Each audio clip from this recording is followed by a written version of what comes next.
What's up, everybody? Just wanted to share something with you. So here I have my 2013 Honda CBR 1000, and I was doing a valve adjustment. So I took, this whole case off. And the reason I wanted to start the valve adjustment was currently I'm at about 25,000 miles, but there was a bit of a rattling noise. And so I went to go check the valves. All the valves are in spec. I had the milestone service like at 14 or 16,000 miles, whatever Honda recommends. And keep in mind, this is for all you Kawasaki owners and even Suzuki, of course, and Triumph. Anybody might value from this, I hope. I just want to bring to attention that if you hear that rattling noise, I know it's more common with the Honda CBRs. It can be maybe your tappets, but more cases than not, it's your cam chain tensioner, which is this is the right side of the bike. Cam chain tensioner is right over here. Let's see if I can get right down there, right to the right. And usually there's a bolt. The bolt's off right now. Usually there's this bolt on there with a nut to keep it, from being accessed, I guess. But what that is basically is in here is a chain that runs from the engine to the camshafts.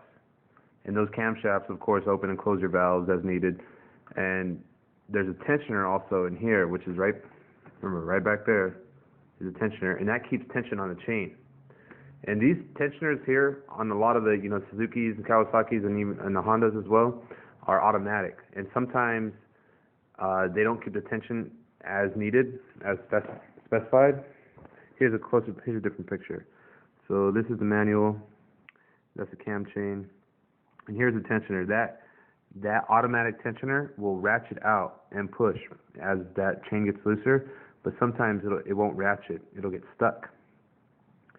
And so what Honda recommends is this part here is the cam chain tensioner holder.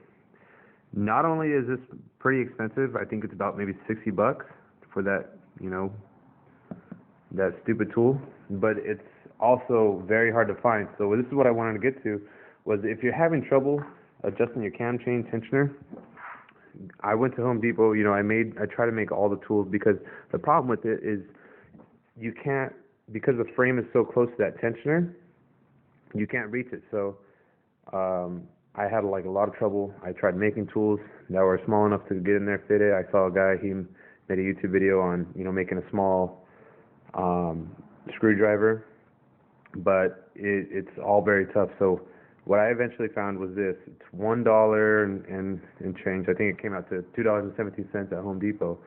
Was this little pen-looking thing by HCX. Here's the SKU number if you need or the SKU number if you need to pause it and grab that.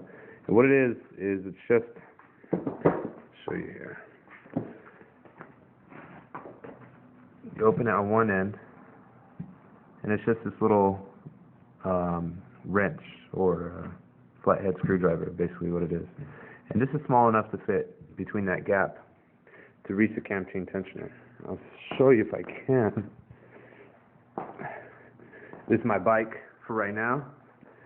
Clean ABS in front,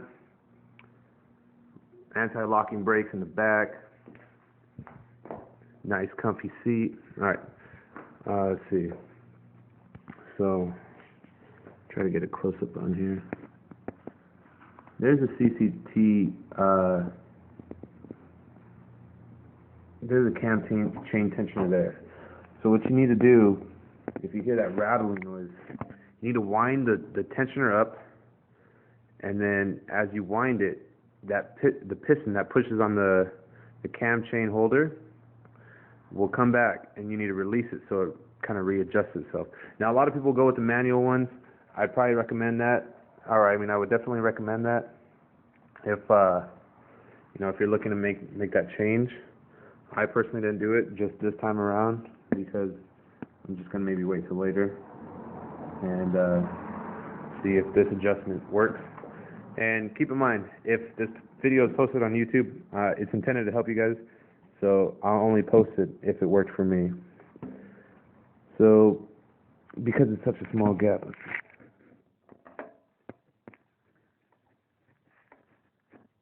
Sorry guys, having trouble with the camera. So you want to get that flathead part side in there.